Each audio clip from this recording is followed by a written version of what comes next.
Hello, this is Clemmy Games and welcome to a first look at Rogue Wizards, a fantasy dungeon crawler with base building elements, developed by Spellbind Studios and released on Steam in September 2016.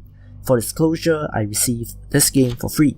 You play as a bandit, or the game's equivalent of a lower class street rat, and discover that you have the ability to use magic as the barriers between realms have weakened due to the actions of an evil wizard.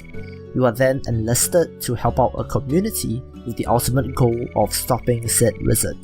The core game here focuses on dungeon crawling, in which you have to explore level after level of a dungeon, fighting enemies and picking up loot along the way.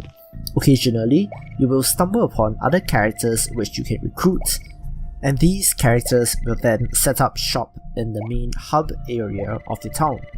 For the in-game systems, this plays pretty much like a traditional roguelike, with turn-based combat and tile-by-tile exploration combined with procedurally generated dungeons. However, on the default normal difficulty, there is no permadeath, which makes this game a little bit more forgiving.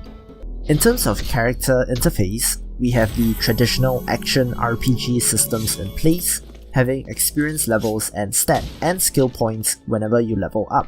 Stat points can be put into 3 different attributes, while skill points have to be used to upgrade your magic. There are 6 different schools of magic in this game, with 3 spells for each, and in typical min-max fashion, I chose to focus solely on the lightning tree. The equipment and loot in this game do also have an interesting twist to them, as these have a mastery level, which increases while you have said item equipped. Each mastery level then gives you an additional positive effect, and this makes it even more difficult to part with an item whenever something better comes along. One example here is a bow that I was using, which added a chance to cast boulders on hit after a mastery level increase, which increased its potential damage output. I love such mastery systems in games, since it does make sense to me, since the more you practice something, the more adept you become at it. This is exemplified in games like RuneScape, where the more trees you chop down, the higher your wood cutting skill, etc. And this item mastery system in Rogue Wizards is a good example of this. The base building elements in this game are fairly straightforward. As I mentioned, characters that you encounter while exploring do set up shop in your town, and within the first couple of runs, I got a blacksmith and an armorer. Base building in games is another aspect which I enjoy, as I like the idea of incrementally upgrading a town to give you additional resources and benefits. It also helps if the characters in your town have some personality, and Rogue Wizards does nail this aspect.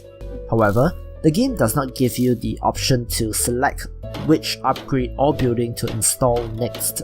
Rather, it is all dependent on the randomly encountered characters, which I believe are encountered in a linear fashion. Limiting this aspect is a shame, as I would have liked the option to select which upgrade to go for next. Overall, Rogue Wizards is a really solid game with interesting systems. While some of it may look a little generic, I think that as a standalone experience, it is definitely worth a look. Anyway, that will do it for this video. If you enjoyed it, please don't forget to like, share and subscribe. Leave a comment if you'd like. Thanks again, and I will see you in the next video.